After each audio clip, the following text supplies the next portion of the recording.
My husband forged my signature to steal our $4 million farm. She's just a retired teacher. She won't fight back. He told his lawyer that on a Tuesday. By Friday, I had hired my own. And 6 months later, when the sheriff's deputy knocked on his door with a criminal summons, my husband looked at the camera on the porch, the one he'd installed to keep me out, and I'm told his face went white. Good evening, dear listeners. It's Hannah. I'm so glad you're here with me tonight. Please like this video, listen to my story all the way through, and leave me a comment telling me where you're listening from. I love knowing how far these stories travel. People used to call us the couple who had it all figured out. Robert and Eleanor, married 48 years, living on a 100-acre farm outside Nashville, Tennessee. The kind of property that made people slow down when they drove past. White fences, a stone farmhouse built in 1921, a red barn Robert's grandfather had raised by hand. We had added to it over the decades a guest cottage, a greenhouse, a pond stocked with bass that Robert fished every Saturday morning whether the fish were biting or not. The whole property was appraised at $4 million the year. Everything fell apart. Our house in town, a 4-bedroom colonial on Whitmore Drive that we'd bought in 1989, was worth another $1.2 million. My name is Eleanor Ann Mitchell. I was 74 years old when my marriage ended. It ended with a signature, my signature, on a document I had never seen, agreeing to transfer the farm into our eldest son's name. Except I hadn't signed it. Robert had. My name is Eleanor, and someone forged it in a hand close enough to mine that a notary stamped it without question. I need to tell you who I was before I tell you what happened. I was a third-grade teacher for 31 years at Ridgemont Elementary in Franklin, Tennessee. I retired at 63, with a modest pension, a drawer full of thank you cards from students, and the quiet satisfaction of having done something useful with my days. I was not a wealthy woman by my own earnings. Robert was. He had been the president of First Heritage Bank, a regional institution his family had founded in 1954. When he retired at 68, his name was still on the building. He played golf. He sat on the board of 2 nonprofits. He was the kind of man other men described as solid, which I later came to understand meant that he kept his secrets well. We had 3 children. Our son Thomas, the eldest, 47, who worked in commercial real estate in Atlanta and had his father's jaw and his father's talent for making you feel like you were the only person in the room until you weren't. Our daughter Catherine, 44, a hospital administrator in Memphis, who had Robert's habit of pressing her lips together before she delivered news she knew you wouldn't like. And our youngest, Sarah, 41, a single mother of 2 living in Murfreesboro, working as a veterinary technician. Sarah had never been Robert's favorite.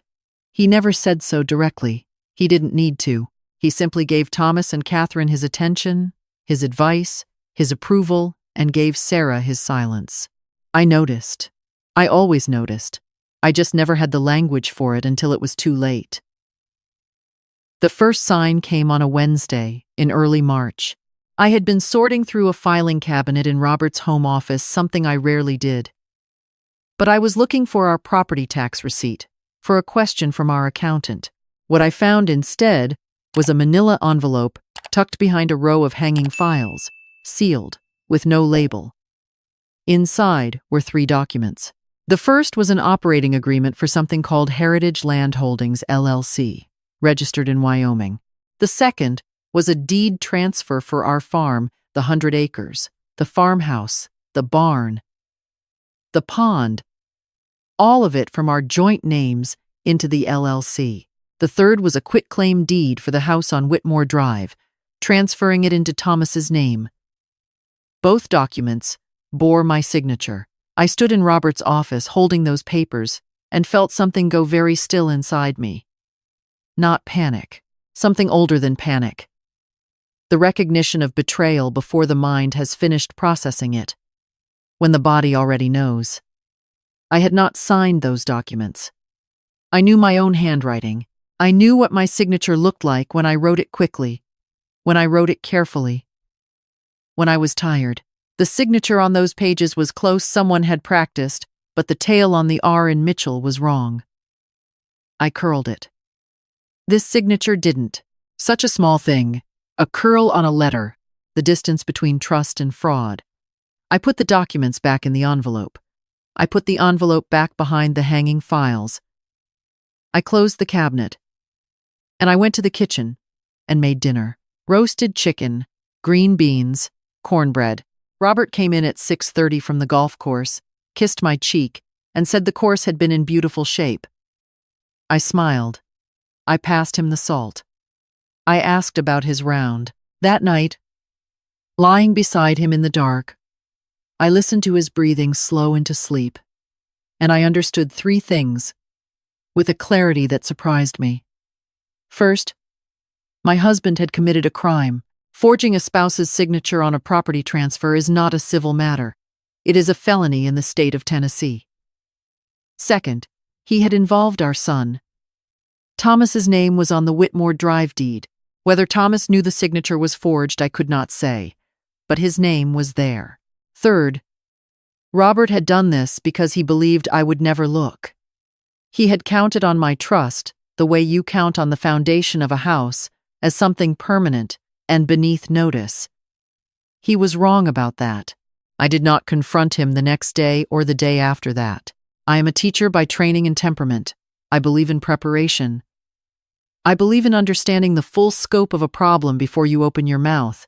So instead, I began to gather information the way I had once gathered materials for a lesson plan, methodically, patiently, with a clear objective. I drove to the county clerk's office on Friday morning, while Robert was at his board meeting. I requested copies of all recorded deed transfers for both properties. The clerk, a young woman who called me ma'am and offered me water, printed them without question. I sat in my car in the parking lot and read them. The farm transfer had been recorded in November. The Whitmore Drive transfer in January. Both notarized by the same person, a man named Dale Sweeney, whose office was in a strip mall in Brentwood. I wrote his name down. I drove home. That evening, I called my sister. Marjorie was 71, a retired pharmacist living in Knoxville. She had been widowed for six years and lived alone in a house full of books and 2 enormous cats named after Supreme Court justices. She answered on the first ring, the way she always did, as though she had been waiting. I told her everything. There was a long silence when I finished. The kind of silence that is not empty but is instead very full. The way a room is full just before someone speaks the truest thing they know.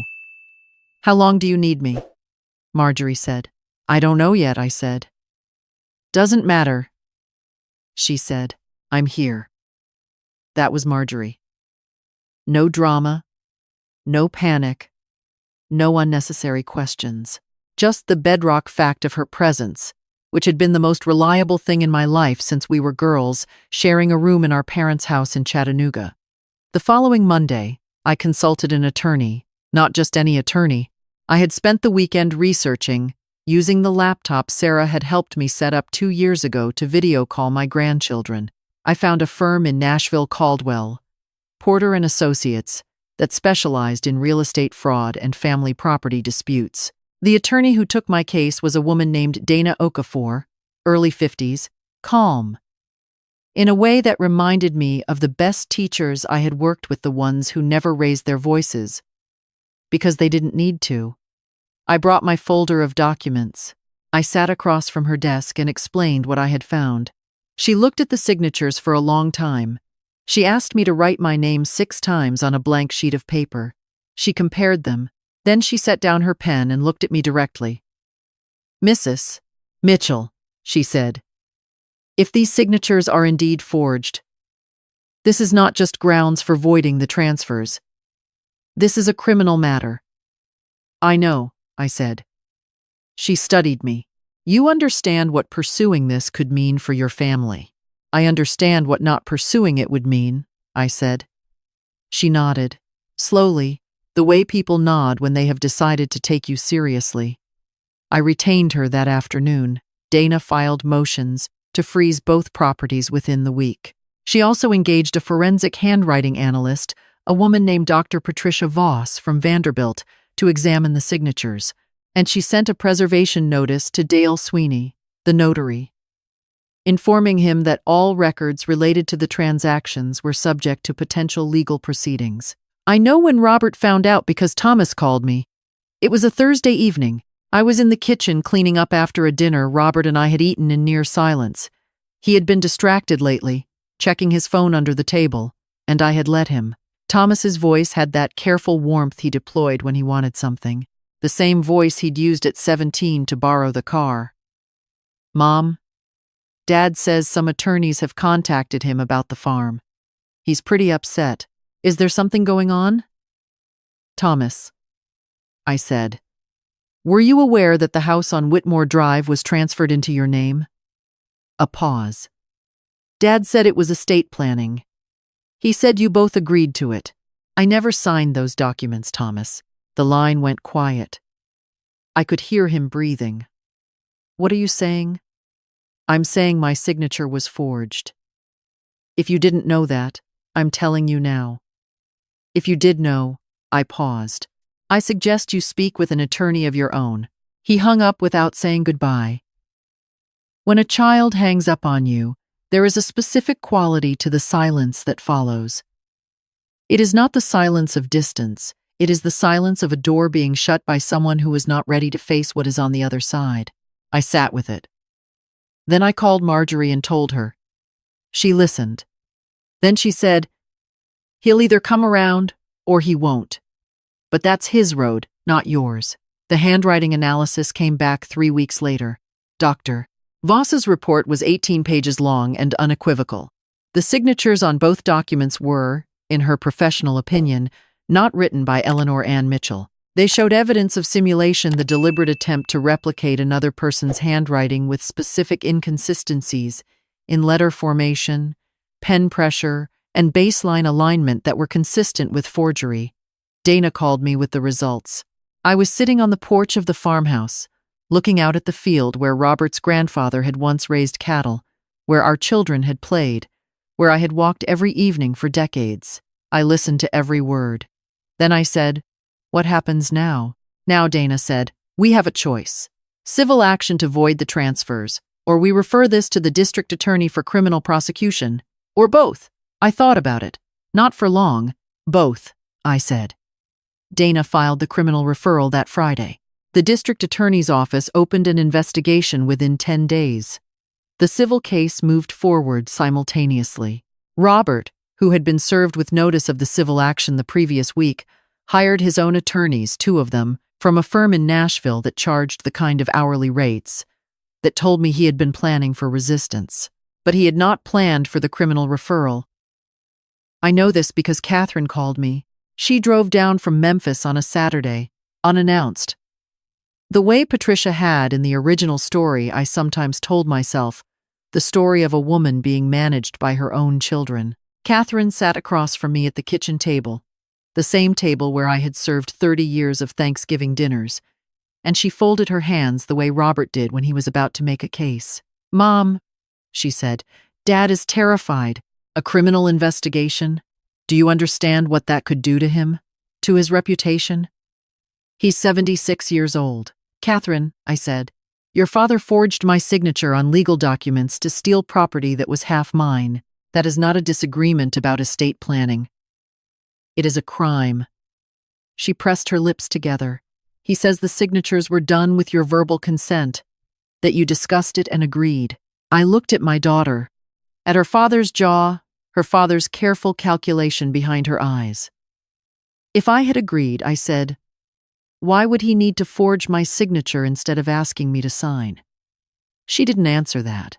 She stayed 2 hours. She brought up Robert's age 3 more times. She mentioned his blood pressure.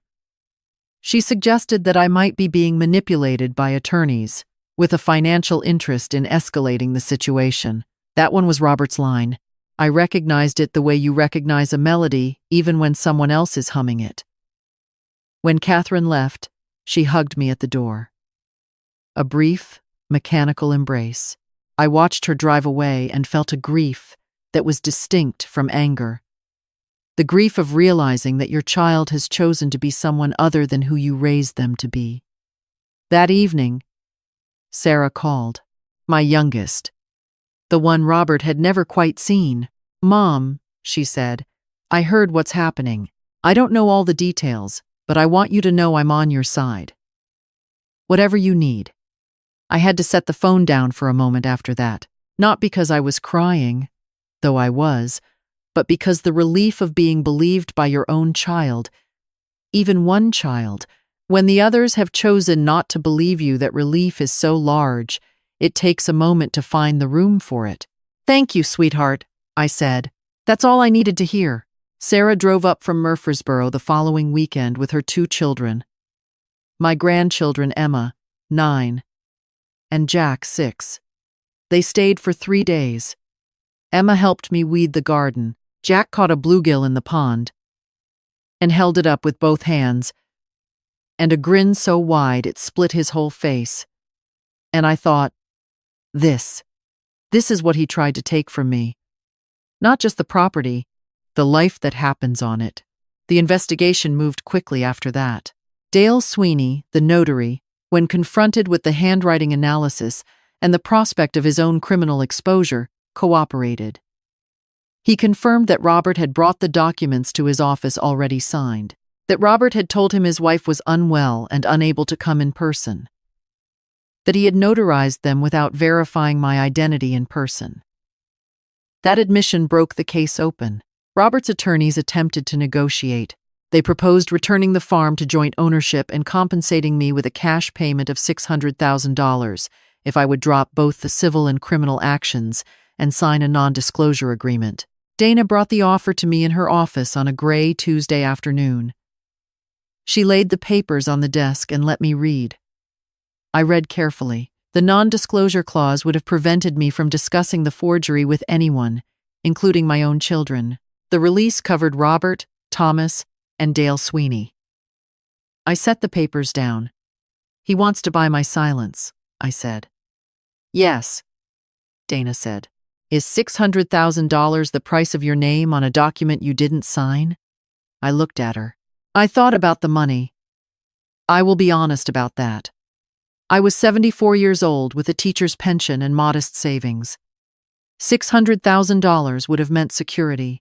It would have meant never lying awake at 3 a.m. calculating how many years my money would last. But the non-disclosure, the idea that I would carry this in silence, that the record would never show what was done, that was the part I could not accept. There is a difference between forgiveness and erasure. I was willing, in time, to consider the first. I would never agree to the second. I declined, I said. Dana sent the rejection that afternoon. Robert was indicted by a grand jury in October. The charge was forgery in the first degree, a Class D felony in Tennessee. Thomas was named as an unindicted co-conspirator, which meant the prosecutor believed he had knowledge of the forged signatures, but lacked sufficient evidence to charge him directly. Dale Sweeney pleaded guilty to a misdemeanor charge of notarial misconduct and received probation. The news traveled through our community the way news does in places where families are known quickly, unevenly, and with the distortions that gossip always introduces. Robert's name was in the local paper. His photograph. The man whose name was still on the bank building, indicted for forging his wife's signature. I did not feel triumph when I saw the article. What I felt was a weariness that went deeper than sleep could reach. The exhaustion of having been right about something you desperately wished you had been wrong about. The criminal case resolved in January. Robert's attorneys negotiated a plea agreement. He pleaded guilty to a reduced charge of forgery in the second degree, received 3 years of probation, 200 hours of community service, and was ordered to pay restitution. The civil case resolved a month later. The judge voided both property transfers entirely. The farm and the house on Whitmore Drive were returned to the marital estate. In the divorce settlement that followed, because yes, I filed for divorce the same week the criminal case concluded, I received 65% of the total estate, $3.4 million, including the farm. Robert received the house on Whitmore Drive, his pension, and whatever remained of his reputation, which was not much. Thomas did not speak to me for 4 months after the indictment. Catherine called once to tell me I had destroyed the family, a sentence I let sit in the air between us without responding to, because some accusations answer themselves. Sarah was there through all of it. She drove up every other weekend. She brought the children. She sat with me on the porch and said nothing when nothing was what I needed, and said the right thing when I needed that instead. She had always been the quiet one, the overlooked one, the one Robert hadn't bothered to recruit because he had underestimated her the same way he had underestimated me. There was a moment, one evening in late February, when Sarah and I were sitting on the porch after the children had gone to sleep.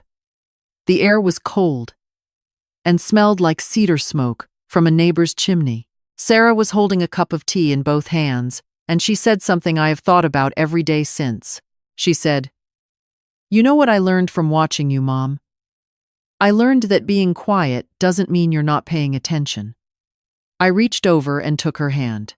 We sat like that for a long time, watching the dark field and the stars above it, and I understood that the most important thing I had ever built was not the farm or the house or the bank account. It was this, a daughter who saw me clearly and chose to stand beside me.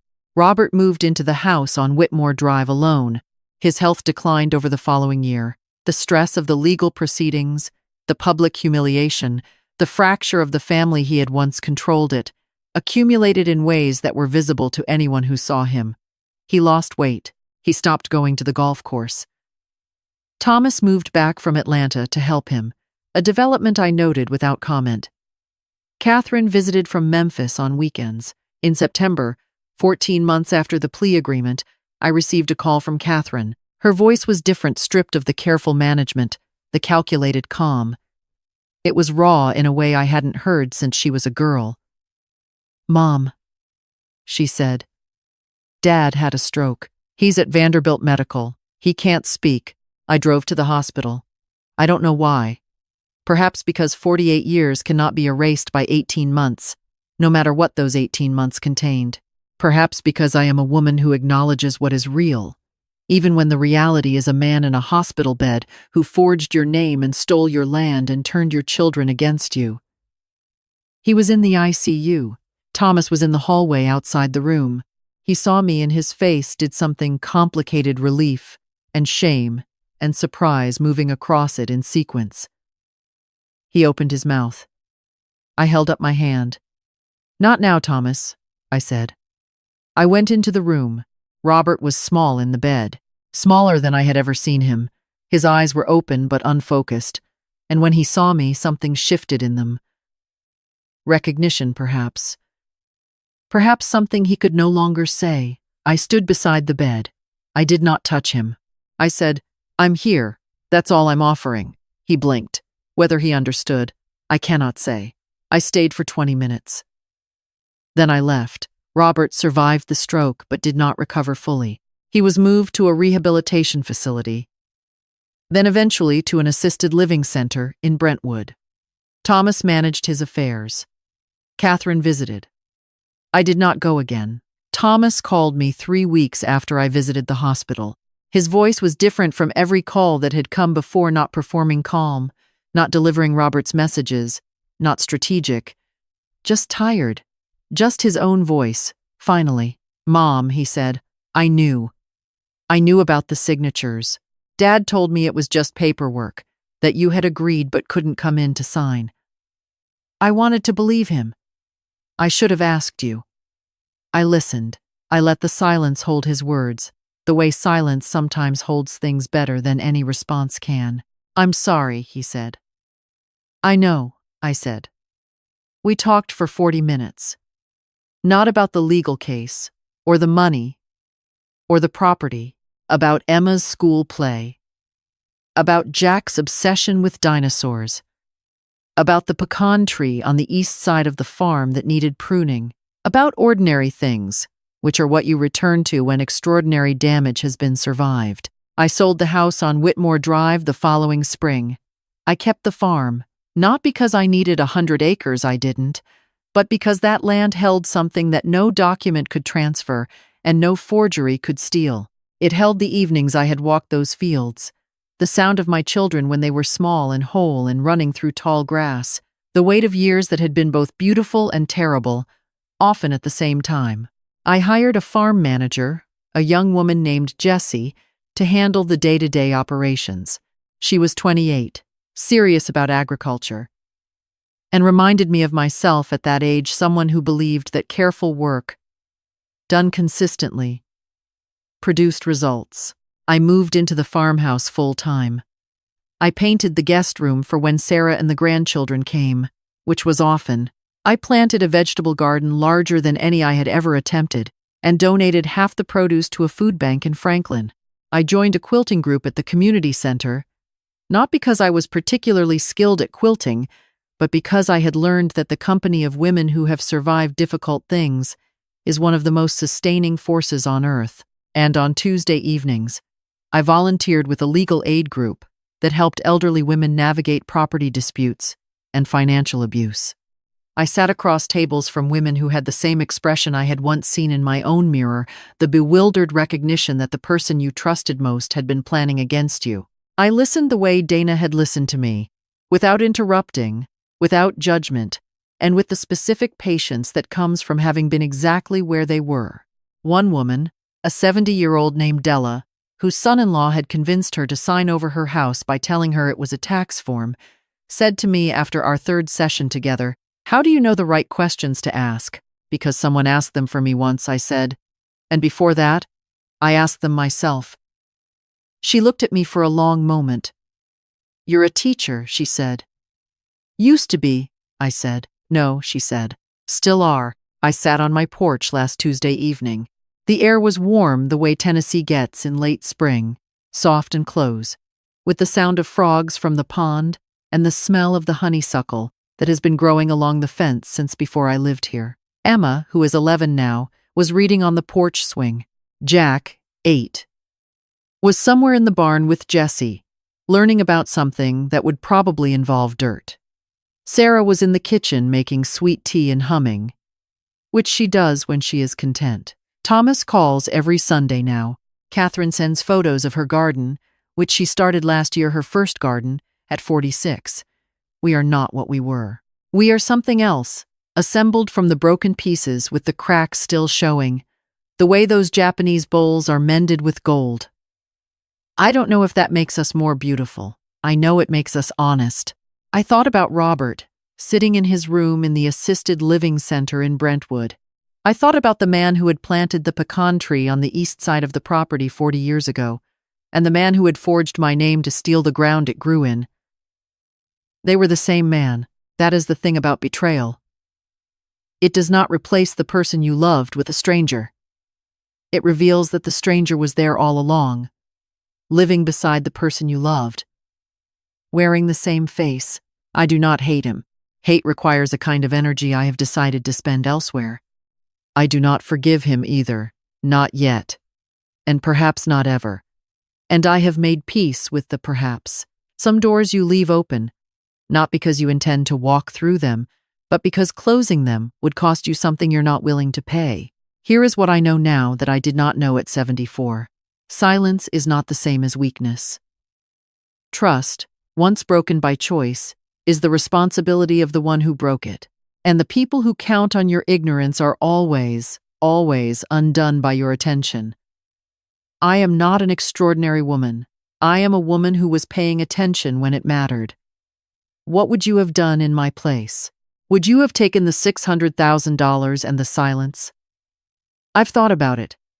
I don't judge the answer.